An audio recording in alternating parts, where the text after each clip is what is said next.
choice mong magloko. Hindi mo pwedeng sabihin na nadala lang ako. Huwag mo sabihin na hindi ko sinasadya. Kasi pinili mo yan.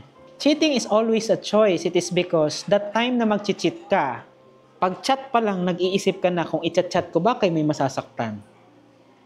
Tatawagan ko ba kasi may masasaktan.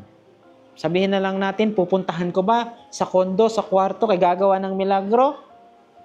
Kasi may sasaktan, hindi ko pupuntahan. Pero anong ginawa niya? Pinuntahan.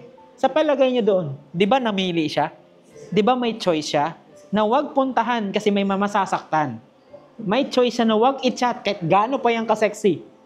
May choice siya, pero pinili niya. Even though alam niyang pwedeng masira yung relationship niya sa taong mahal niya. Kaso hindi. That's why cheating is always a choice. Kung sa time na nagloko ka at nabuko ka, choice mong magloko. Hindi mo pwedeng sabihin na nadala lang ako. Huwag mo sabihin na hindi ko sinasadya. Kasi pinili mo yan.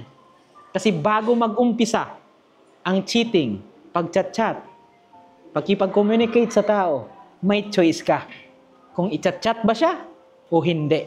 Kasi mahal mo yung tao. Kaya pag kayo, darating kayo sa punto na lolokohin kayo ng mga tao, huwag kayong maniwala na ang sabi nila, hindi ko sinasadya pag nagloko sila. Pinili po nila na magloko. Depende na sa inyo kung patatawarin ninyo.